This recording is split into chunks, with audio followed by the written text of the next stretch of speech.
Ambil saat teduh, kalau ada hal yang perlu kita syukuri, mari kita syukuri bersama-sama dari hati yang penuh dengan sukacita. Kalau ada hal yang perlu kita nyatakan sebagai pengakuan dosa kita, biar kita nyatakan itu dengan kerendahan hati. Kita percaya kasih Tuhan lebih besar dari segala macam kesalahan dan dosa kita. Kita sungguh siapkan hati kita. Kita mengajak semua orang yang kita kasihi untuk menjadi bagian di malam penuh berkat ini. Mari kita berdoa. Tuhan Allah kami, Bapa yang penuh dengan kasih setia. Terima kasih karena kasih-Mu yang besar kami masih ada hingga hari ini. Di malam minggu ini bersama-sama dengan semua jemaat Facebook, dimanapun berada yang ada di Indonesia maupun yang ada di luar negeri, Tuhan memanggil kami di ruang virtual ini dalam ibadah ini. Kami berdoa Tuhan, tolong kami. Supaya kami tidak melewati malam ini tanpa mendengar firman-Mu. Biar itu menjadi bagian yang indah. Sebelum kami beristirahat malam ini, kami mendengarkan firman Tuhan. Jauhkan semua penggoda pencobaan. Roh Kudus-Mu memampukan kami memahaminya dan melakukan itu dalam hidup kami. Terpujilah nama Tuhan di dalam nama Yesus. Firman yang hidup itu kami berdoa. Amin. Bapak Ibu Saudara-saudara yang dikasihi dalam Tuhan Yesus, seluruh jemaat Facebook dan teman-teman yang ada di sini semuanya, Shalom. Selamat malam buat kita semua. Semoga saudara dalam sukacita. Mama Shirley Tobelital Nuni, Shalom, selamat malam. Tuhan Yesus memberkati. 1-2 hari yang lalu saya bicara tentang nabi palsu. Di kesempatan hari ini saya akan berbicara di sekitar firman Tuhan tentang kehidupan jemaat yang berkenan kepada Tuhan. Jangan-jangan kita jemaat ini kita palsu juga. Bersama-sama kita semua orang-orang percaya justru kita palsu. Kita tidak berkenan kepada Tuhan padahal kita lagi sibuk untuk ada di dalam ibadah dan berbagai-bagai aktivitas rohani. Saya pilih satu bagian pembacaan Alkitab untuk kita menurut kitab Yesaya pasal 58 ayat 1 sampai ayat yang ke-12. Yesaya pasal 58 ayat 1 sampai ayat yang ke-12. Saya akan baca buat kita semua. Kesalehan yang palsu dan yang sejati. Kesalehan yang palsu dan yang sejati. Serukanlah kuat-kuat, janganlah tahan-tahan. Nyaringkanlah suaramu bagaikan sangkakala. Beritahukanlah kepada umatku pelanggaran mereka dan kepada kaum keturunan Yakub dosa mereka. Memang setiap hari mereka mencari aku dan suka untuk mengenal segala jalanku, seperti bangsa yang melakukan yang benar dan yang tidak meninggalkan hukum Allah. Mereka menanyakan aku tentang hukum-hukum yang benar. Mereka suka mendekat menghadap Allah, tanyanya, mengapa kami berpuasa dan engkau tidak memperhatikannya juga? Mengapa kami merendahkan diri dan engkau tidak mengindahkannya juga? Sesungguhnya pada hari ini puasamu engkau masih tetap mengurus urusanmu dan kamu mendesak-desak semua buruhmu. Sesungguhnya kamu berpuasa sambil berbantah dan berkelahi serta memukul dengan tinju dengan tidak semena-mena. Dengan caramu berpuasa seperti sekarang ini, suaramu tidak akan didengar di tempat tinggi. Sungguh-sungguh inikah berpuasa yang ku kehendaki dan mengadakan hari merendahkan diri. Jika engkau menundukkan kepala seperti gelaga dan membentangkan kain karung dan abu sebagai lapik tidur, sungguh-sungguh itukah yang kau sebutkan berpuasa, mengadakan hari yang berkenan kepada Tuhan? Bukan. Berpuasa yang ku kehendaki ialah supaya engkau membuka belenggu-belenggu kelaliman dan melepaskan tali-tali kuk, supaya engkau memerdekakan orang yang teraniaya dan mematahkan setiap kuk, supaya engkau memecah-mecahkan rotimu bagi orang yang lapar dan membawa ke rumahmu orang miskin yang tak punya rumah. Dan apabila engkau melihat orang telanjang, supaya engkau memberi dia pakaian dan tidak menyembunyikan diri terhadap saudaramu sendiri. Pada waktu itulah terangmu akan mereka seperti fajar, dan lukamu akan pulih dengan segera. Kebenaran menjadi barisan depanmu, dan kemuliaan Tuhan barisan belakangmu. Pada waktu itulah engkau akan memanggil dan Tuhan akan menjawab. Engkau akan berteriak minta tolong dan ia akan berkata, ini aku. Apabila engkau tidak lagi mengenakan kukda kepada sesamamu dan tidak lagi menunjuk-nunjuk orang dengan jari dan memfitnah, apabila engkau menyerahkan kepada orang lapar apa yang kau inginkan sendiri dan memuaskan hati orang yang tertindas, maka terangmu akan terbit dalam gelap dan kegelapanmu akan seperti rembang tengah hari. Tuhan akan menuntun engkau senantiasa dan akan memuaskan hatimu di tanah yang kering dan akan membaharui kekuatanmu. Engkau akan seperti taman yang diairi dengan baik dan seperti mata air yang tidak pernah mengecewakan. Engkau akan membangun reruntuhan yang sudah berabad-abad dan akan memperbaiki dasar yang diletakkan oleh banyak keturunan. Engkau akan disebutkan yang memperbaiki tembok yang tembus, yang membetulkan jalan supaya tempat itu dapat dihuni. Demikian firman Tuhan. Berbahagia setiap orang yang mendengar firman, memelihara dan melakukan dalam hidup setiap hari. Shalom buat saudara-saudara semua yang ada di sini. Shalom. Selamat malam juga semua saudara yang ada di Facebook, seluruh jemaat Facebook dimanapun berada. Tuhan Yesus memberkati kita di malam hari ini ketika kita mau berbicara tentang yang sejati dan yang palsu. Biar itu menjadi sesuatu yang kemudian membawa kita berefleksi berulang-ulang. Apakah kita hidup berkenan kepada Tuhan Allah atau tidak? Kenapa? Karena hari-hari ini makin banyak pemurnian. Kita makin dimurnikan. Yang tidak benar itu akan dibuang dan yang benar itu akan menggumuli perjalanan ini bersama-sama dengan Tuhan. Baik, malam hari ini dari seputaran di Liba kami mengucapkan selamat berjumpa dengan saudara semua jemaat Facebook. Apa kabar? Tuhan memberkati apapun keadaan kita. Pastikan bahwa kita tetap setia dengan Tuhan. Saudara-saudara, hati-hati dengan yang palsu dan yang asli. Karena sekarang ini yang KW itu juga banyak sekali. Termasuk iman. Iman itu juga bisa palsu, bisa asli. Saya 1-2 hari lalu bilang, kenapa orang lebih gampang melihat uang palsu? Karena mereka terbiasa dengan yang asli. Kalau sudah terbiasa dengan yang asli, yang palsu itu ketika muncul gampang sekali untuk dikenali. Karena itu mari kita melihat hal-hal yang asli, jangan yang palsu. Berhentilah belajar yang palsu, belajar saja yang asli. Nanti yang palsu datang, kita bisa tahu. Saudara-saudara, ada pepatah lama, ini pepatah atau ungkapan lah. Fitnah itu lebih kejam dari apa coba? Fitnah lebih kejam dari apa? Dari tidak memfitnah sama sekali. Lebih baik tidak memfitnah toh. Ya, fitnah itu memang lebih kejam dari membunuh.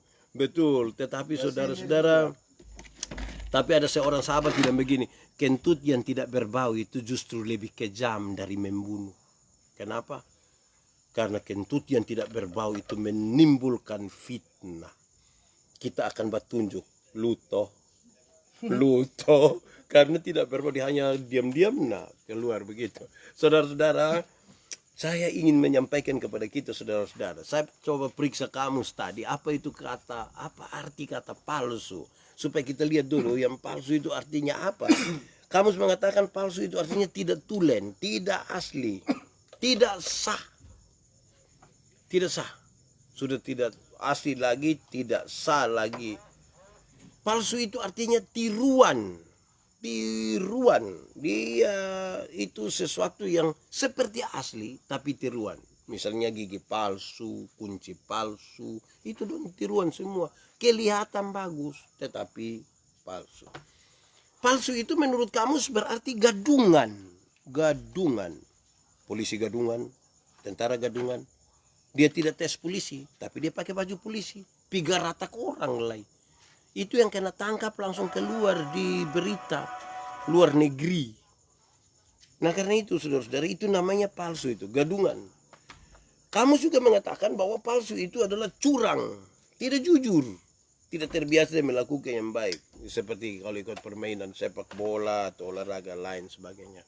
Kamu juga menyampaikan kalau palsu itu artinya sumbang, suara-suara yang sembunyi-sembunyi omong, suara-suara yang lebih kepada mengkritik tanpa memberi jalan keluar. Pokoknya ketika ada orang sukses, ada orang mulai muncul, ada kelompok-kelompok yang mulai dengan suara-suara sumbang menyerukan hal-hal yang bukannya mendukung dan menolong, tapi malah berusaha untuk menjatuhkan. Kira-kira yang palsu itu menurut kamu seperti begitu. Saudara-saudara, sebelum kita lebih jauh memahami teks ini dengan tema yang saya kira penting bagi kita semua untuk kita memahami iman kita, secara cepat saya kira saudara-saudara tahu, tapi alangkah baiknya saya ulangi ini supaya kita sama-sama bisa memahami bahwa sesungguhnya kitab Yesaya itu terbagi dalam 3 bagian besar. Kitab Yesaya itu terbagi dalam 3 bagian besar. Yang pertama pasal 1 sampai pasal ke-39, yang kedua pasal 40 sampai pasal 55, dan yang ketiga itu pasal 56 sampai pasal 66. Apa sesungguhnya yang berisi di dalamnya?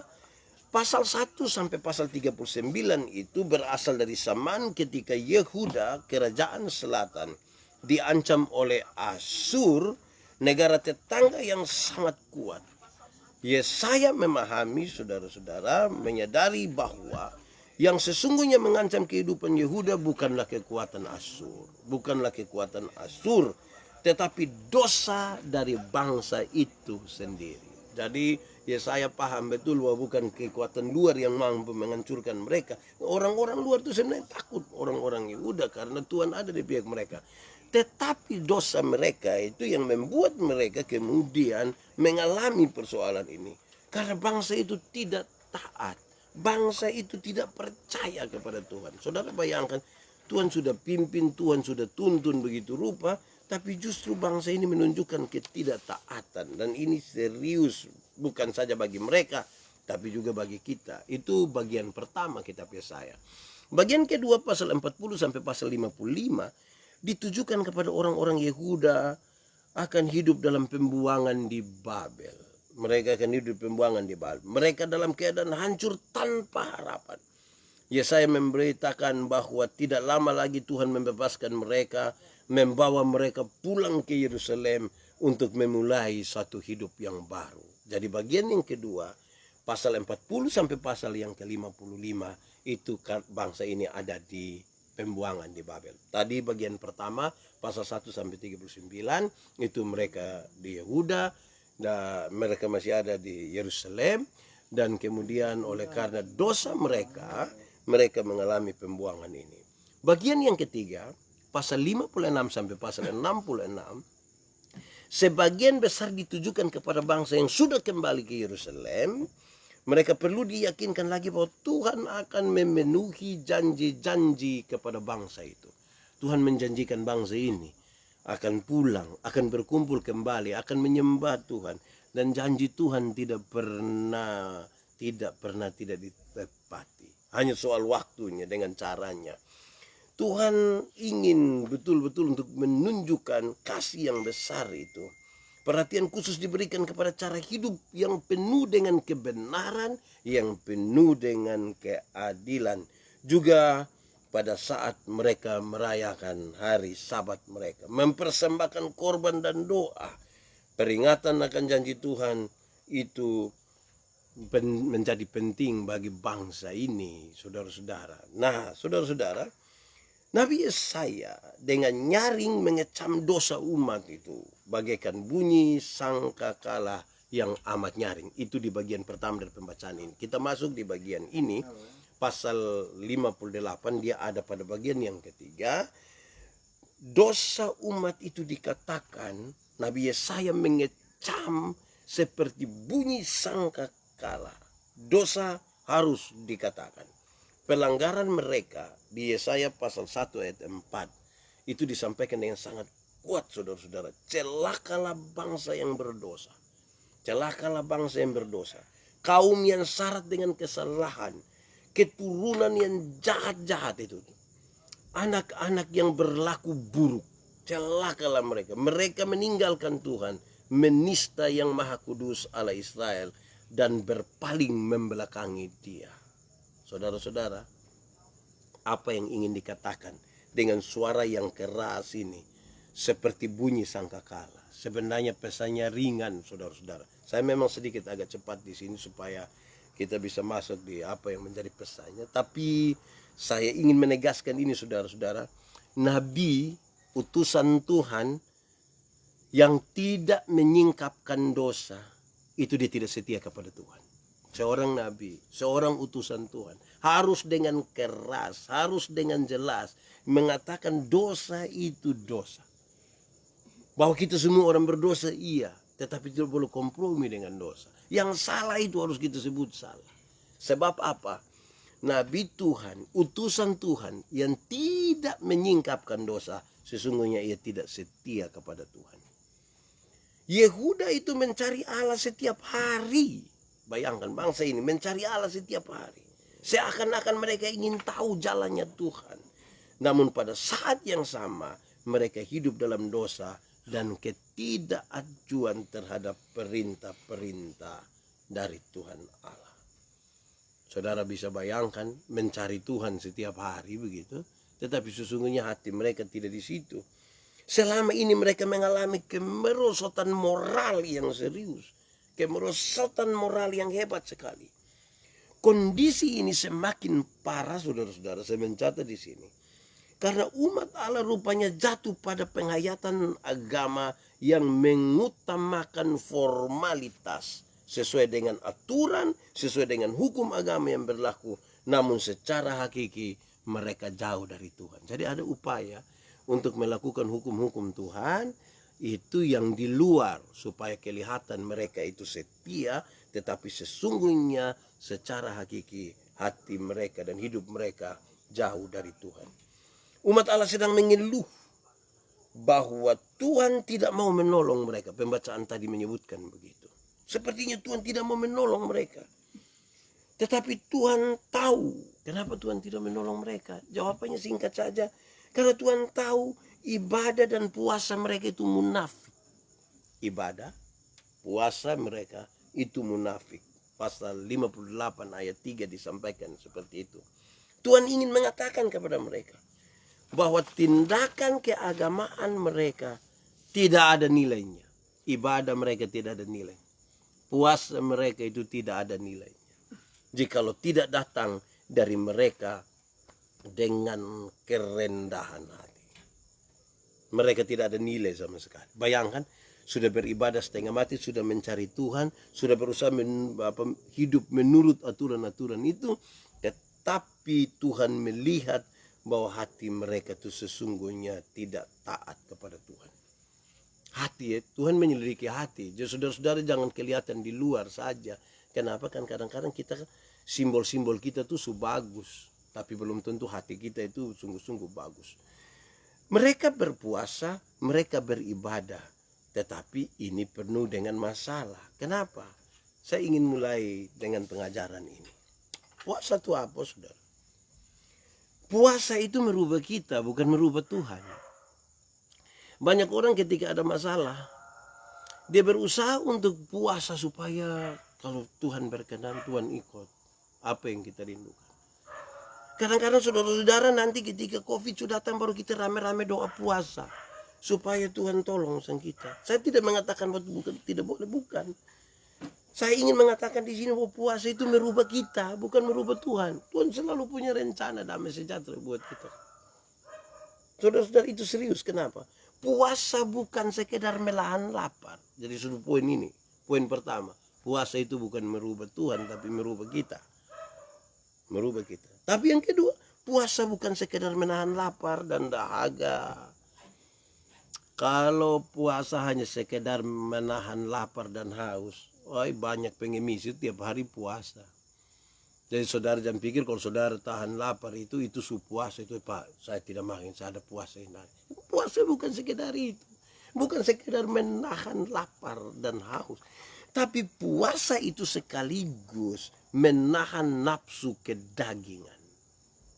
Puasa bukan menahan lapar dan haus saja. Itu simbolik sekali. Puasa menahan nafsu kedagingan. Kita tahan betul. Puasa yang tidak dilandasi oleh spiritualitas yang benar adalah puasa yang sia-sia. Saya ulangi. Puasa yang tidak dilandasi oleh spiritualitas yang benar, puasa itu sia-sia. Ayat 3 dan ayat 4. Puasa yang dikehendaki oleh Allah menurut ayat itu adalah merendahkan diri dan mewujudkan keadilan. Merendahkan diri. Ada banyak orang mengaku berdoa, mengaku berpuasa, tapi tetap sombong. Dia pun kesombongan rohani itu nyata, kelihatan. Tapi dia mengaku puasa. Ini yang Tuhan tidak mau. Kenapa? Puasa yang dikehendaki adalah merendahkan diri, mewujudkan keadilan kepada sesama, mewujudkan cinta kasih dan kepedulian kita kepada sesama, kepada mereka yang menderita.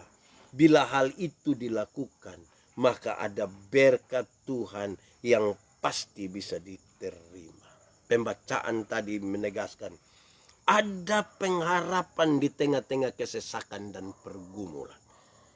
Ada pengharapan di tengah-tengah kesesakan dan pergumulan. Ayat 8 dan ayat 10 disampaikan begitu. Ada relasi yang baik dengan Tuhan. Ayat yang ke-9. Ada pengharapan di dalam Tuhan. Ada pertolongan Tuhan. Ayat 11. Ada jaminan keberhasilan. Ayat 12. Ibadah yang sejati itu lebih dari sekedar kebaktian dan puji-pujian. Saudara lihat ini pembacaan ini menarik saudara-saudara. Kalau saudara beribadah, kalau saudara berpuasa, dia lebih dari sekedar puji-pujian saudara, lebih dari sekedar tata ibadah, lebih sekedar dari ibadah liturgis kita. Menurut teks ini Tuhan merindukan mereka untuk merendahkan diri. Merendahkan diri. Tuhan merindukan supaya mereka mewujudkan keadilan. Kepedulian kepada sesama. Membangun cinta kasih. Dan kalau hal-hal ini dilakukan dengan baik oleh umat Tuhan, maka terbukalah jalan pengharapan. Terbukalah jalan pengharapan. Relasi yang baik dengan Tuhan, jaminan keberhasilan, dan seterusnya. Saudara-saudara, puasa juga berarti memperlakukan, saya masih baca bagian ini, puasa juga berarti memperlakukan sesama dengan adil dan jujur. Kadang-kadang kita tidak adil dan jujur. Kalau kita baca Yesaya pasal 1 ayat 16 sampai 17 disebutkan di sini. Basuhlah, bersihkanlah dirimu. Jauhkanlah perbuatan-perbuatanmu yang jahat dari hadapanku. Berhentilah berbuat jahat. Belajarlah untuk berbuat baik. Usahakanlah keadilan. Kendalikanlah orang kejam. Belalah hak-hak anak-anak yatim. Perjuangkanlah perkara janda-janda. Perjuangkanlah perkara janda-janda. Tapi janda-janda yang janda betul loh. Jangan sampai gak ada janda muda juga kita perjuangkan, bisa perjuangkan. Saudara-saudara, terangmu, saya baca dulu bagian-bagian ini sebentar kita bicara dia pun hal lebih di situ. Terangmu sama dengan kemuliaan Tuhan. Terangmu sama dengan kemuliaan Tuhan menurut pembacaan. Digambarkan seperti guntur dan halilintar memperingati penyertaan Tuhan di Mesir sampai ke Kanaan. Ini harapan yang besar kalau kita ikut Tuhan pun mau nih saudara lihat. Mereka akan hidup seperti terang, maka kegelapan akan lenyap. Tempat-tempat yang penuh kejahatan dan ketidakadilan akan lenyap. Saudara lihat kita lihat sekarang bahwa ketidakadilan, hal-hal yang penuh dengan kejahatan, itu akan lenyap kalau ibadah kita lebih dari sekedar kebaktian dan puji-pujian. Lebih dari sekedar hal-hal yang bersifat sangat liturgis. Tetapi ditegaskan, saya ingin ulang. Kerendahan hati, mewujudkan keadilan, cinta kasih, keberpihakan kepada mereka yang menderita. Ini yang akan membuat kejahatan dan ketidakadilan banyak. Itu bagian pertama yang saya sampaikan. Tapi yang kedua saya sampaikan, rupa-rupanya untuk pemulihan, untuk pembangunan, untuk melaksanakan sesuatu keadaan yang baik di satu tempat, dimulai dari ibadah yang sejati. Ibadah. Banyak orang sudah meninggalkan ibadah, saudara. Banyak orang sudah meninggalkan ibadah. 2 hari lalu saya sampaikan, ini hasil ini, bahwa ternyata negara-negara dengan indeks kebahagiaan yang tinggi, orang tidak terlalu peduli dengan agama. Ibadah mulai ditiadakan. Orang tidak peduli dengan ibadah. Ini yang menjadi serius buat kita. Nah, saudara-saudara, mari sekarang untuk hal-hal praktis dalam kehidupan kita tiap hari. Itu kan pembahasannya panjang lebar, tapi minimal saudara tangkap apa yang tadi saya sampaikan. Kitab Yesaya dibagi dalam 3 bagian. Pasal pertama sampai pasal 39 itu ketika mereka ada di Yehuda, dan kemudian mereka mendapat ancaman yang serius dari Asyur, bukan sesungguhnya karena kekuatan Asyur, tapi karena mereka berdosa, tidak mengandalkan Tuhan. Pasal 40 sampai pasal 55 itu ketika mereka ada di Babel dalam pembuangan, tapi janji Tuhan menyertai mereka. Tuhan mau tolong mereka. Pasal 56 sampai pasal 66 sebagian besar ditujukan kepada mereka yang sudah pulang. Karena pembangunan bait Allah, mereka harus dituntut untuk beribadah lebih dari sekedar puji-pujian, lebih dari sekedar ibadah liturgisnya. Mari kita lihat saudara-saudara, pesan-pesan untuk kita hari ini.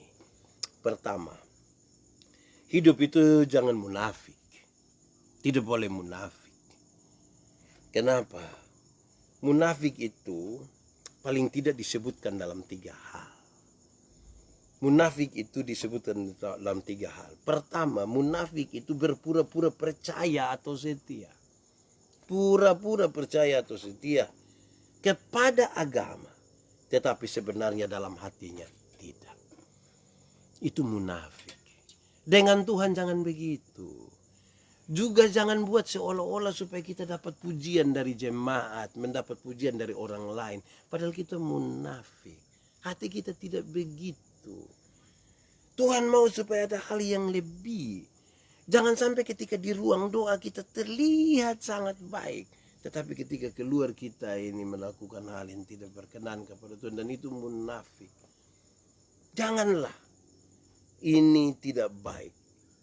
Munafik itu tidak menolong kita sama sekali. Karena saya kira orang munafik itu hidup dalam tertekan. Orang munafik itu dia sadar akan sesuatu yang salah, tapi dia tidak mau untuk menyatakan dia pendosa di situ. Yang kedua, saudara-saudara, munafik itu sangat berkaitan dengan selalu mengatakan sesuatu yang tidak sesuai dengan perbuatannya. Itu munafik. Sedikit-sedikit bilang dari Yesus berkuasa. Sedikit-sedikit bilang Tuhan tolong. Tetapi dia sesungguhnya tidak berharap kepada darah Yesus yang penuh kuasa itu. Tidak berharap kepada yang Tuhan Yesus tolong itu. Yang ketiga, saudara-saudara, munafik itu sangat berkaitan dengan bermuka dua. Munafik itu artinya bermuka dua. Bukan dia pun kepala ada dua, satu gondrong, satu botak, bukan itu. Bermuka dua yang dimaksud itu adalah ketika berbicara penuh dan tipu. Itu munafik itu. Tipu ketika berbicara. Saudara percaya kok tidak kalau ada orang beribadah tapi tipu? Saudara percaya kok tidak ada orang berkhotbah tapi tipu? Anda percaya? Saudara percaya kok tidak ada orang kasih kesaksian tapi tipu? Ada. Ada itu. Dan itu munafik. Tuhan tidak suka. Kasih tahu kau berhenti. Itu orang itu. Nyatakanlah sesuatu itu dengan lurus-lurus saja. Kita ini kan orang berdosa. Kita semua ini berharap kepada Tuhan punya kuasa bagi kita. Atau kasih Tuhan yang besar. Lalu kenapa kita menipu? Jangan tipu, saudara. Manusia kita tipu, tapi Tuhan kita tidak bisa tipu. Dia lihat sampai ke kedalaman jiwa kita. Orang tipu itu untuk apa? Coba saya tanya, saudara. Orang biasa tipu itu untuk kepentingan satu. Supaya dapat keuntungan. Uang kah? Atau kenyamanan kah? Atau apa? Tipu itu supaya dia tidak bertanggung jawab. Tipu itu kan dia mau untuk lari dari tanggung jawab. Nah, Bagaimana kita hidup di dalam Tuhan lantas kita tipu-tipu? Hidup dengan penuh kemunafikan. Ini kan bermasalah sekali, saudara. Zaman ini makin berubah, segala sesuatu berubah. Sekarang saya sebut dengan masa pemurnian. Bagaimana kita bisa dimurnikan kalau hidup kita ini penuh dengan tipu-tipu, penuh dengan kemunafikan. Kalau kita berdosa, kalau kita bersalah, nyatakan itu saja dengan jujur. Tidak perlu kepada orang lain, tapi hubungan kita dengan Tuhan itu yang kita mau nyatakan. Jangan merasa aman ketika kita tipu. Jangan merasa aman. Saudara tahu bahwa orang kalau sering tipu, lama-lama dia rasa tipu itu biasa toh. Biasa kan orang suka bilang begini, kesalahan yang diulang-ulang terus, berita salah yang terus dibicarakan lama-lama jadi benar. Nah, termasuk tipu. Itu biasa kok namanya kok tender dulu. Jangan. Tipu ya tipu toh. Saya berulang-ulang bilang, tidak ada tipu untuk kebaikan. Tipu itu tipu. Satu tipu akan melahirkan tipu baru. Dan saudara lihat, orang kalau tukang tipu itu tiap hari dia pun tugas hanya mencari alasan untuk membenarkan penipuan. Bayangkan investasi waktu, tenaga, dengan kita pun keadaan hanya untuk cari alasan untuk membenarkan kita pun kesalahan. Saya kira nanti capek sendiri. Lama-lama orang berlihat kita rasa tersinggung kan. Jangan sampai dia lihat ini maksud. Padahal orang hanya lihat saja. Karena orang ada mata toh. Makanya dilihat kita.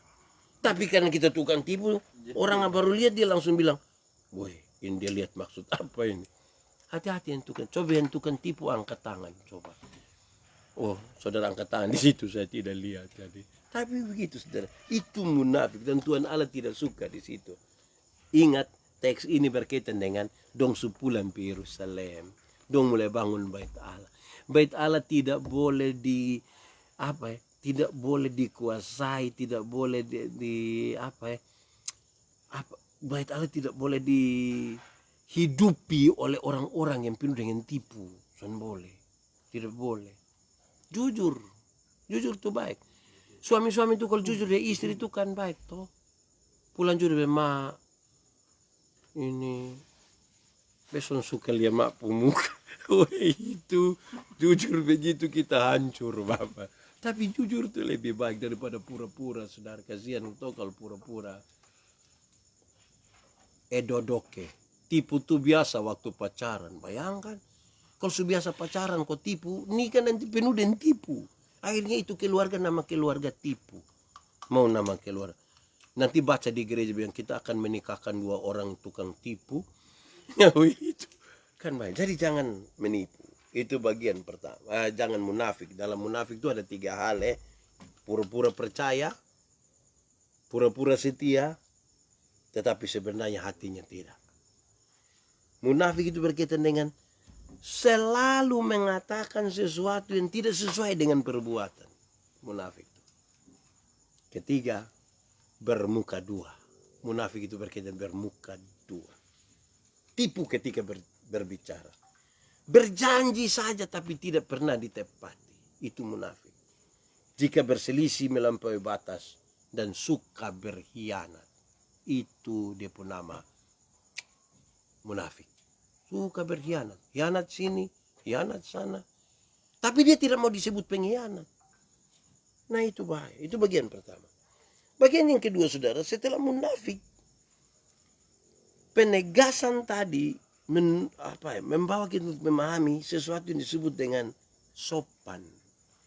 Orang-orang percaya kepada Tuhan yang sudah kembali dari pembuangan, sudah belajar sesuatu yang sulit di pembuangan, mereka ada sekarang di bait Allah, mereka harus belajar untuk sopan. Sopan ini penting saudara. Kenapa? Karena kalau orang tidak sopan itu, kan dia suka melakukan hal-hal yang merendahkan orang lain. Orang kalau tidak sopan itu kan seringkali tidak menganggap orang lain. Dia meremehkan orang lain. Bahkan kadang-kadang dia meremehkan Tuhan. Orang yang tidak sopan itu. Kadang-kadang saudara-saudara orang-orang yang tidak sopan itu seenaknya hatinya saja. Dia tidak pernah memikirkan orang lain. Bahkan Tuhan pun dia tidak pernah Tidak hitung lah begitu. Nah, saudara bayangkan kalau orang yang ada ini tidak memperhitungkan adanya Tuhan dan melakukan segala sesuatu sesuai dengan kehendak hatinya, sangat tidak sopan. Ini sudah lebih dari sekedar pakaian. Itu jadi berlakulah sopan. Hiduplah sopan, berpenampilan yang sopan. Dalam sebuah khotbah saya pernah bilang begini, ketika ada diskusi, boleh kok tidak maaf ibu-ibu dong, nona-nona dong pakai pakaian mini-mini pergi gereja. Bisa kok tidak? Dong bilang bisa. Kenapa? Karena Tuhan melihat hati. Saya diam-diam sah. Pas khotbah baru saya kasih tahu dong. Bisa kok tidak? Ibu-ibu nona-nona pakai pakaian mini-mini datang ke gereja. Saya bilang tidak bisa. Kenapa? Tadi kamu bilang karena Tuhan melihat hati. Iya. Tuhan memang melihat hati, bukan lihat pakaian. Tapi saya pendeta ini melihat pakaian, bukan melihat hati. Saudara kira saudara sendiri dan Tuhan. Nanti kamu pakai di situ tuh, saya di sini saya pikiran. Saya lihat juga pikiran, tidak lihat juga pikiran juga. Akhirnya saya terganggu itu. Sopan. Sopan itu penting dalam berpakaian, dalam bersikap, dalam berbicara, dalam segala sesuatu itu sopan, supaya dari apa yang ada pada kita itu orang melihat, oh memang ini orang-orang anak-anak Tuhan yang supulan dari pembuangan sekarang dong hidup itu lebih baik. Saya suka pakai kisah saudara-saudara, dan di sini dong bilang tidur juga sopan. Nah itu yang saya tidak tahu lah, karena kadang-kadang kalau tidur itu kita ke konser. Waktu tidur malam itu saya ingat ketika kami pelayanan ke Belu, ke Kefa, teman-teman kan tidur sama-sama. Saya pikir mereka ini ada yang honor di kehutanan, ada yang di balai, ada yang pegawai. Karena dompung sensor tuh rupa-rupa. Ada yang seperti loda tuh. Itu pohon-pohon kabesak dong, itu dong potong-potong sedikit-sedikit. Jadi sopan, segala sesuatu itu kita butuh sopan ya. Kesopanan itu penting. Saudara pikir iman ini begitu jauh kok dari kita pun kehidupan tiap-tiap hari? Tidak, ada. Bayangkan kita butuh bicara sopan. Saudara bayang tadi malam ketika kami dalam perjalanan pulang dari klasis Fatuleu Timur, kami bercerita tentang Tuhan Yesus marah di Bait Allah. Tuhan Yesus bilang kepada perempuan Kanaan yang percaya, Tuhan bilang tidak baik kalau roti yang disiapkan bagi anak-anak itu diberikan kepada anjing. Wah, masa Yesus bisa omong orang anjing? Lantas ini dipakai oleh beberapa orang yang Yesus saja bisa omong orang anjing. Padahal maksudnya kan bukan begitu. Orang-orang di Palestina terbiasa dengan bahasa kiasan. Mereka seperti kami orang-orang Timur. Kalau ketemu orang pas makan, orang Timur tidak langsung bilang, oke mari kita makan. Orang Timur tidak begitu. Orang Timur selalu bilang, aduh Bapak datang pas ketemu kami di dalam kali ini. Mari kita baku tolong kok kita keluar dari kali. Ini kiasan toh untuk kita sama-sama makan. Yesus ketika bicara bilang, tidak baik kalau roti yang disiapkan bagi anak diberikan kepada anjing. Kata anjing yang dipakai di situ, kalau kita bikin kritik teksnya. Kata anjing yang dipakai di situ, Yesus tidak pakai kata kuon. Kuon itu anjing liar, anjing tidak ada tuan, anjing yang biasa pilih-pilih makanan di sampah-sampah. Anjing seperti itu yang dilukiskan, kuon itu yang dilukiskan dalam kisah tentang Lazarus yang miskin dan orang kaya itu. Anjing yang datang menjilat borok dari Lazarus itulah, itu disebut kuon. Yesus menyebut perempuan Kanaan ini dengan kata ini, kunarion. Kunarion itu anjing peliharaan, anjing mungil yang ada di dalam rumah, yang dia batok sedikit bawa dokter hewan, yang dia dekat dengan meja tuannya, yang hidupnya bersih sekali. Jadi Yesus dengan sopan mengatakan itu, jangan bilang Yesus tidak sopan. Jangan kita pun salah tafsir lantas kita kira Tuhan Yesus suka baklai-baklai orang, bahkan menyebutkan orang dengan nama binatang. Tidak begitu.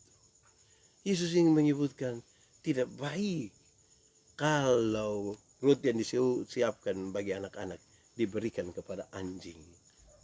Tapi perempuan ini bilang, tapi anjing itu, kunarion itu, makan dari remah-remah yang jatuh dari meja tuannya. saudara pilih sekarang jadi domba. Saya biasa kalau khotbah ini saya tanya bilang, lebih senang jadi disebut domba atau anjing? Semua bilang domba, Bapak. Ya, tapi dalam kisah itu domba hilang.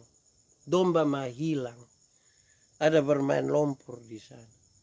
Ini anjing peliharaan tinggal di dalam rumah, di sekitar meja Tuhan. Yesus bicara dengan saya. Luar biasa. Tuhan Yesus itu luar biasa. Jadi jangan kita pikir ketika dia marah di bait Allah, ketika dia bilang perempuan ini, dia sementara menyatakan sesuatu yang tidak sopan. Jaga kita pun mulut, jaga kita pun segala macam supaya kita tetap sopan. Berikut saudara-saudara, saya ingat ketika dulu saya masih kos itu, woi barat. Saya masih kos itu, kiri kanan semua kos habis. Kita bangun pagi ini kita uji. Satu sikat gigi di sebelah, satu di sebelah, satu di sebelah itu. Itu kita kepaduan suara, kita baku rampas itu barang. Mari kita lihat dulu yang ketiga. Pembacaan tadi ingin menegaskan, kamu yang sudah Tuhan tolong, yang sudah bawa pulang ke Yerusalem, hidup sebagai anak-anak Tuhan, bukan saja tidak boleh munafik, harus sopan, tetapi tambah, harus hormat kepada sesama. Mesti hormat kepada sesama. Sayang kepada sesama. Dan ini serius, saudara-saudara. Kenapa? Saudara dengar. Ini saya bicara dalam konteks orang Timur. Orang Timur itu menyebut sesama manusia dengan satu kalimat yang menarik. Dua kata yang menarik.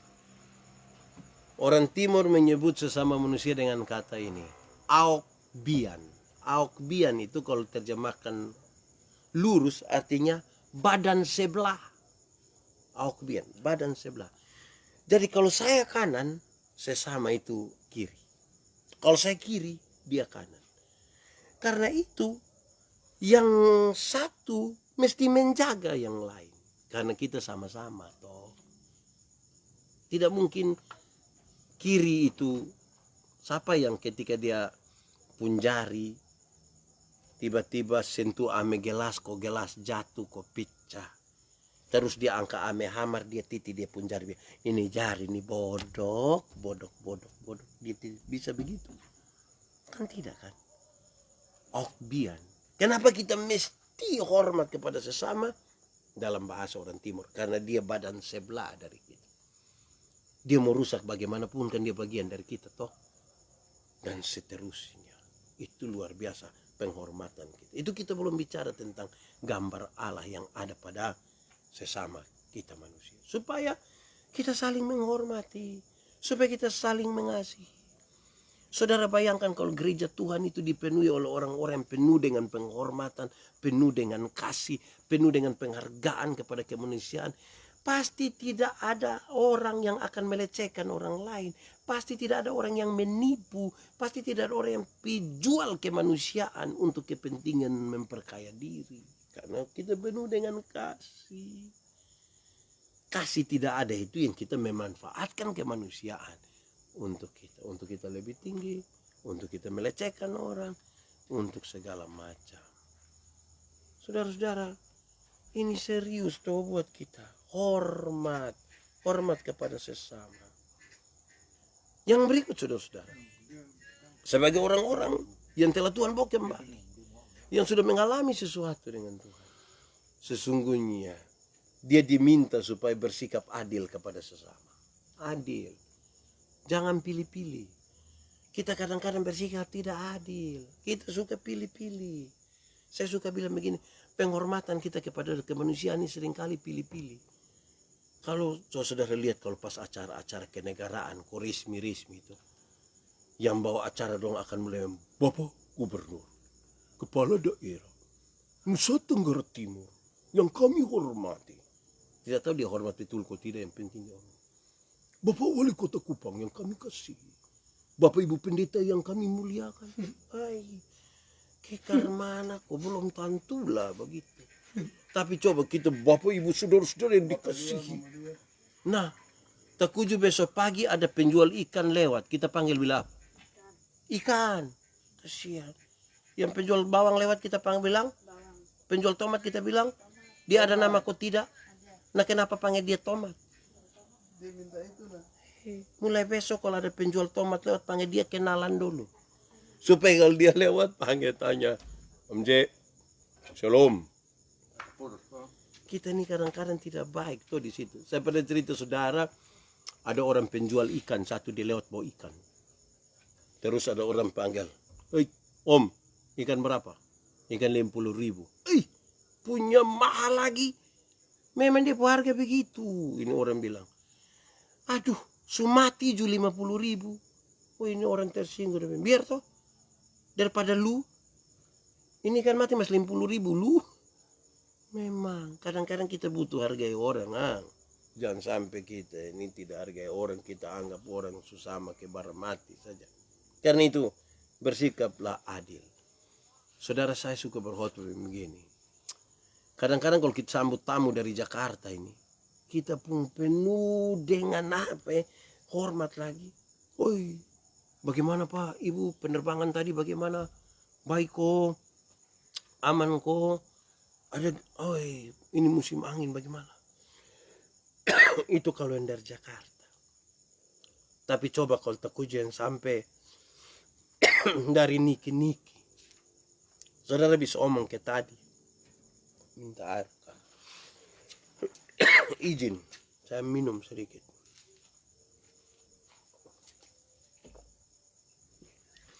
Yang dari Jakarta itu kita sambut begitu. Bagaimana? Tadi penerbangan aman kok, dan pesawat apa? Tapi coba yang sampai itu dari Niki-Niki. Siapa yang datang tanya, dia bilang, bagaimana tadi perjalanan dengan bis?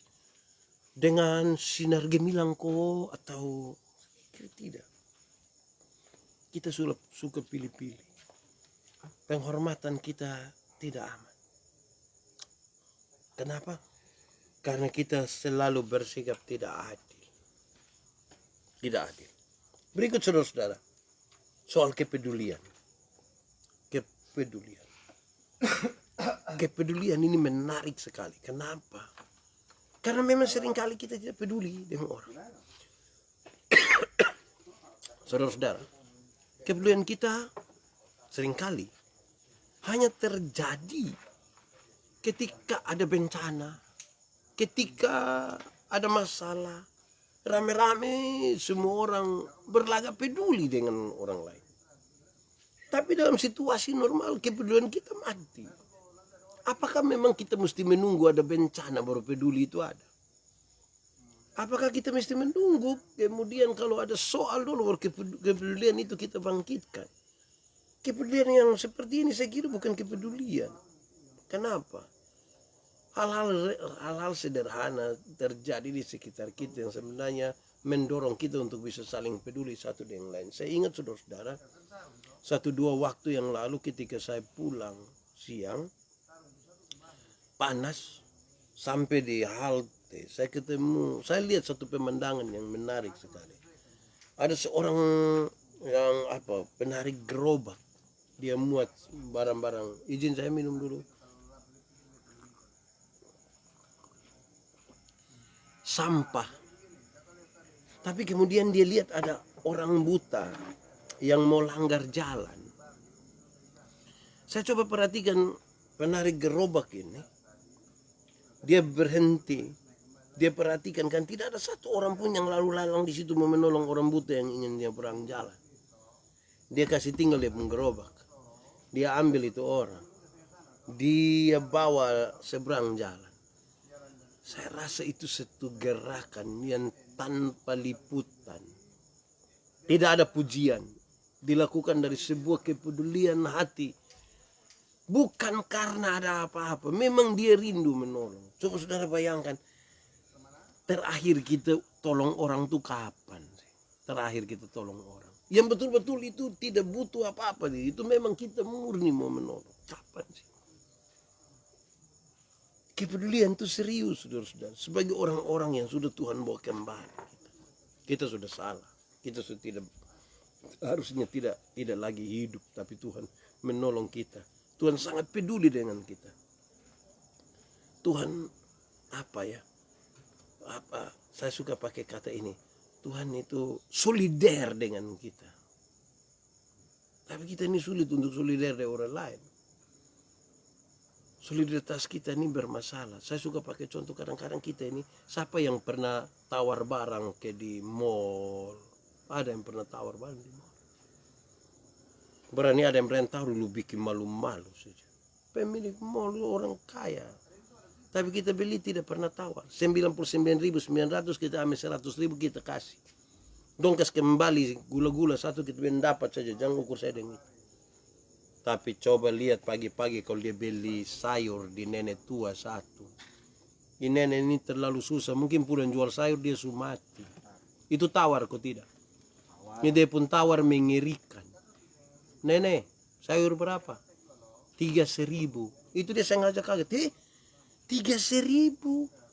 Bisa 9.000 kok? Wih, sayur 3.000 jadi 9.000. Kadang-kadang don tambah satu kalimat kecil. Bisa 9.000 kok nenek don tanam sendiri juga. Woi, itu kalau saya yang jual saya sudah bawa Farisa, bawa saya. Tawar sayur 3.000 jadi 9.000 padahal turun dari Auto R3. Di sebelah kanan ini ada iPhone, sebelah kiri ada Samsung, di dalam tas mes ada Nokia lagi, rantai salib berat 1 kilo. Tawar sayur 3.000 jadi 9.000 terlalu. Wih, labu ada hati, labu ada hati. Harus tawar tabalik. Nenek, sayur berapa? 3.000. Maaf, bisa 3.000? Kalau sampai bisa tawar sayur 3.000 jadi 3.000, hanya 3 kemungkinan. Pertama, mungkin punya solidaritas sosial yang sangat kuat dan pantas dipuji itu. Pantas diikut. Yang kedua mungkin makan puji juga itu. Atau yang ketiga gila. Kita tinggal pilih kita di pertama, kedua, atau ketiga. Terakhir, saudara-saudara, hidup yang berkenan kepada Tuhan itu, karena Tuhan sudah membawa kita dalam konteks tadi Bawa pulangin orang-orang dari pembuangan. Mereka ada di Yerusalem. Mereka harus punya moralitas yang baik. Punya moralitas yang baik. Karena ini bangun duluan ini Bait Allah. Waktu dari Yerusalem, waktu pulang dari mana? Pulang dari Babel itu kan mereka punya 3 masalah toh. Masalah politik kan tidak ada pemimpin, masalah ekonomi kan mereka yang jadi budak tidak punya simpanan yang banyak. Tapi setelah Bait Allah di Yerusalem dihancurkan, tidak ada tempat bagi mereka belajar etika, moral, spiritualitas, iman. Tuhan membangun duluan itu, bangun Bait Allah supaya kamu belajar spiritualitas, etika, moral, belajar iman di situ. Sebab bangsa ini bisa rusak oleh orang-orang yang moralitas bermasalah. Gereja rusak karena orang-orang yang punya moralitas bermasalah. Apa artinya kita hebat di mata manusia tapi moral itu bermasalah, saudara-saudara? Karena Tuhan menyelidiki sampai hati. Karena itu hal-hal yang menyangkut dengan spirit ini menjadi penting bagi kita. Melebihi segala sesuatu. Melebihi segala sesuatu. Karena bagaimana orang bisa kenal kita sebagai anak-anak Tuhan? Kan dari hal-hal yang muncul dari dalam hati kita, dalam hidup kita. Terpancar dalam kasih kita, keadilan kita, hormat kita, sopan dan tidak munafik. Jadi itu sangat penting buat kita toh. Di tengah-tengah situasi dunia yang semakin mencekam. Supaya apa, saudara-saudara? Ketika kita beribadah kepada Tuhan, ibadah itu lebih dari sekedar kebaktian dan puji-pujian rohani. Lebih dari itu. Berulang-ulang kali saya bilang pada saudara, ibadah itu ada 2. Pertama ibadah liturgis, itu yang kita ada di gereja. Yang 1 jam sampai 2 jam kita bertepuk tangan, kita menyanyi, kita berdoa. Itu ibadah liturgis. Ibadah yang kedua ada ibadah raya kehidupan. Ketika kita keluar dari gereja, dari ibadah liturgis, dan kita masuk dalam ibadah raya kehidupan, dalam kerja kita, dalam rumah tangga kita, dalam relasi kita, dalam usaha kita, dalam pengembangan hidup kita. Moralitas itu hasil dari apa yang kita terima tadi di gereja itu, apa kita suka pakai di sini atau tidak dalam hidup kita tiap hari. Berapa malam ini kan kita bicara tentang nilai dari pohon, dari buah orang kenal pohon itu.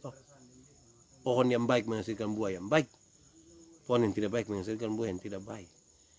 Lalu bagaimana cara? Tuhan sudah menolong kita. Harus ini menjadi kalimat kunci. Karena Tuhan sudah menolong saya. Membawa keluar saya. Bukan karena dia mau supaya orang lain menguasai saya. Bukan. Karena kesalahan saya sendiri seperti bangsa itu. Mengalami pembuangan di Babel. Tuhan sudah menolong.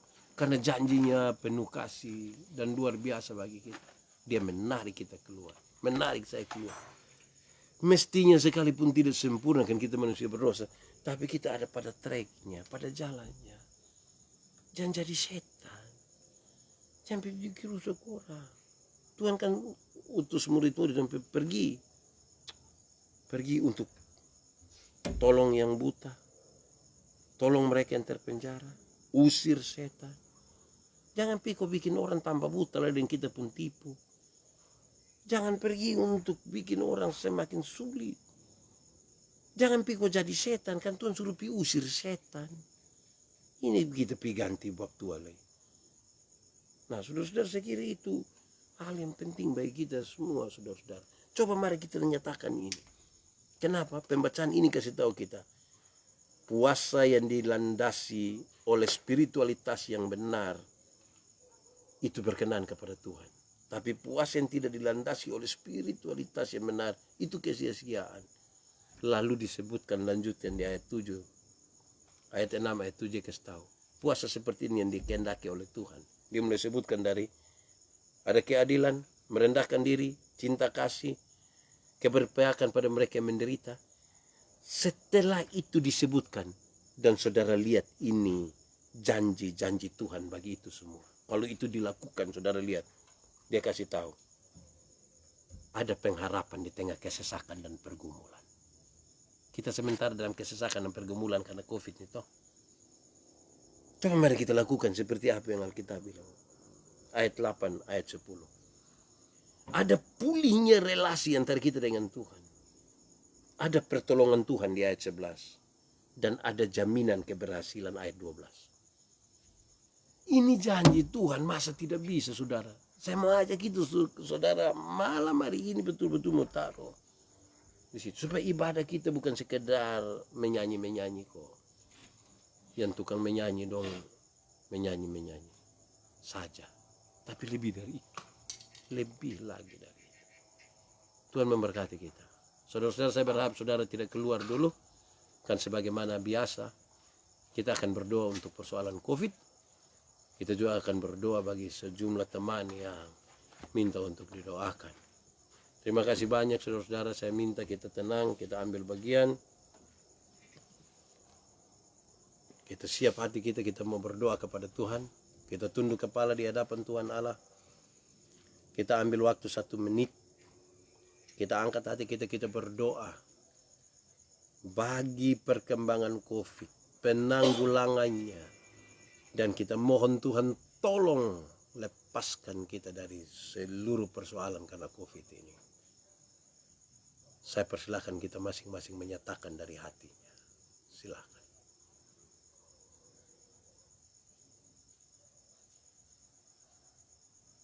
Tuhan Bapa di surga, terima kasih banyak. Ada kesempatan kami memohon kepadamu. Tuhan menyelidiki hati dan Tuhan tahu siapa kami.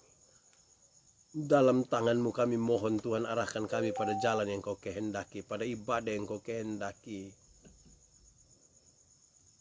Dan di dalam semua itu kami berdoa, Tuhan tolong kami karena COVID ini.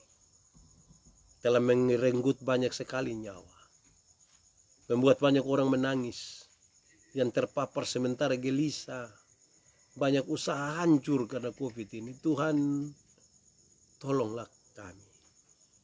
Kami mungkin berdosa di hadapan-Mu Tuhan. Tapi tolong Tuhan jangan sepelekan kami. Kami satu hati bersama dengan semua teman yang di sini. Juga seluruh jemaat Facebook. Tuhan kami berdoa. Selamatkanlah kami. Hiburkan kami yang berduka. Berikan kesembuhan bagi kami yang terpapar. Berikan jalan keluar bagi semua kami. Di NTT, di Indonesia. dan di dunia. Kami sungguh sangat percaya kuasa Tuhan nyata dan bisa melakukan itu semua bagi kami. Terpujilah namamu, di dalam nama Yesus kami berdoa. Amin. Bapak Ibu saudara-saudara, kita juga siapkan hati kita, kita mau berdoa.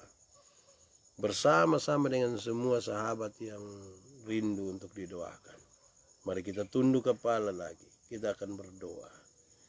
Ya Tuhan Allah, dalam kesempatan malam hari ini, kami juga mau berdoa bergumul bersama-sama dengan Imelda untuk orang tua yang sakit di Oenlasi. Tuhan berikanlah kesembuhan atas mereka. Berkati seluruh tindakan medik, makan, minum, dan istirahat mereka. Kami bergumul bersama-sama untuk pernikahan dari Rian Ngongo dan Marisa Dila. Seluruh proses di tengah-tengah pandemi ini, seluruh proses yang sudah berjalan, acara besok dan lusa, kami mohon Tuhan turut campur tangan di dalamnya. Jadilah untuk seluruh proses pernikahan ini seperti apa yang Tuhan mau. Memberkati kedua keluarga besar dan semua sahabat yang menjadi bagian di dalam proses ini. Kami berdoa untuk Nona Dixon di Sabu. Dalam seluruh keadaan, sakit atau sehat, susah atau senang, Tuhan tolong hamba-Mu, karena kami percaya Tuhan menyertai dan menolongnya. Kami berdoa untuk Jeki Guillermo, duka yang dialami di tengah-tengah keluarga oleh karena kehilangan seorang yang mereka kasihi. Berikanlah kekuatan, berikanlah penghiburan. Tetapi sekaligus Tuhan berikan kepastian untuk segala kegelisahan mereka karena kehilangan orang-orang yang sungguh mereka kasihi. Kami berdoa bergumul bersama-sama dengan Alin Seo untuk mama yang sementara sakit. Tuhan sembuhkanlah mama dengan cara Tuhan yang luar biasa, karena Engkaulah tabib yang ajaib. Kami berdoa bergumul bersama-sama dengan Asnat Kalawali, bersyukur buat teman yang semakin pulih, Engkau memberkati. Kami berjauhan, kami ada di Kupang, mereka ada di Jawa, tapi terima kasih banyak karena Tuhan berkenan dalam doa, maka mereka mulai berangsur-angsur sembuh. Terpujilah namamu. Kami berdoa bergumul bersama-sama dengan Charlin Tomusui yang sementara sakit di bagian kepala. Di dalam nama Yesus, Engkau sembuhkan dan Engkau pulihkan. Biar ini menjadi bagian dalam siara iman hamba-Mu. Kami bergumul bersama-sama dengan Katrina Roparin untuk mama dan masa pemulihan. Biarlah di masa pemulihan ini mama semakin kuat. Mama biar dapat menyaksikan kasih Tuhan di dalam perjalanan dari sakit, sembuh, dan masa pemulihan ini. Terima kasih banyak. Sertai dan berkati kami semua dalam semua yang kami gumuli. Apa yang kami kerjakan hari ini Tuhan berkati, dan yang tidak berkenan kami mohon Tuhan mengampuni kami. Kami berdoa untuk pergumulan kami, cita-cita, cinta, citra diri, dan segala macam hal, masa depan, pekerjaan, pasangan hidup, dan segala sesuatu kami taruh dalam tangan kasih-Mu. Dalam istirahat kami mohon perlindungan Tuhan, dan siapkanlah bagi kami kesempatan untuk kami beribadah besok dalam ruang-ruang virtual maupun onsite. Terpujilah namamu, di dalam nama Yesus kami berdoa. Amin. Terima kasih luar biasa, saudara-saudara tetap setia untuk ada dan kita berdoa bersama-sama. Biar ini semua untuk hormat dan kemuliaan bagi nama Tuhan. Terima kasih banyak. Jangan lupa besok malam jam 10 malam di Malam Penuh Berkat bersama saya Pendeta Yandi, seluruh jemaat Facebook yang sudah setia sekali mengambil bagian di dalamnya. Tuhan Yesus memberkati. Semua yang baru berkenan hadir malam hari ini di Malam Penuh Berkat, selamat datang. Saudara yang belum bergabung dengan grup teman Pendeta Yandi Menowe, baru 2 bulan tapi terima kasih banyak, ada sambutan yang luar biasa. Terima kasih untuk teman-teman tim yang luar biasa yang merencanakan dengan baik acara-acara ini. Kelihatan sangat sederhana tapi digumuli dengan sangat baik, dan terpujilah nama Tuhan untuk itu. Jangan lupa ajak teman-teman yang lain yang belum bergabung, silakan bergabung. Yang sudah menjadi bagian dalam malam penuh berkat ini, terima kasih banyak. Saya terus mendorong kita semua untuk menjadi berkat dengan cara-cara yang sederhana. Tidak harus berkelimpahan, tetapi dengan cara yang sederhana kita bisa melakukan semua ini. Terima kasih banyak. Tuhan Yesus sangat baik. Tuhan Yesus luar biasa. Di malam minggu ini biar kita tetap dalam sukacita bersama pasangan ataupun yang masih jomblo. Jangan takut. Jodoh itu pasti akan datang dengan sendirinya. Tuhan memberkati ya. Jangan lupa besok malam di malam penuh berkat, istirahat sudah biar besok dapat beribadah. Jangan lupa saudara-saudara, sudah pagi ayam di sini sudah kokoreo. Mungkin sedikit lagi dia akan jadi kuah ayam ini di sini. Terima kasih banyak. Kuah lurus di Kupang ini pas ini. Terima kasih banyak. Saya sapa dulu Eti Kuji, selamat malam. Marcelina Awang, apa kabar? Asnat Kalawali di Jakarta, terima kasih banyak. Glinti, selamat malam. Alin, apa kabar? Hendrika Nayonluk dari Jakarta, terima kasih banyak menjadi teman setia. Naomi Billy, shalom. Mari Mia Balo, shalom. Lin Manutuka, apa kabar? Terima kasih. Rofina, shalom. Deborah Iwan, apa kabar? Katrina Roparin, terima kasih. Michael Obe, shalom dari Malaysia, terima kasih banyak. Tuhan memberkati. Kita terus berdoa bersama-sama. Vera Sumolang, selamat malam. Glenti, apa kabar? Jenny Nale, shalom. Ikan Domanu, terima kasih banyak. Debbie Ematan, shalom. Edi Lolang, apa kabar? Om Yosman, selamat malam. Susan Tetelepta, selamat malam. Henry Leo, shalom. Edo Doke, apa kabar? Terima kasih banyak. Desian Johannes, Jeffrey Fatu Bubut, terima kasih banyak. Kekerasan hati, apa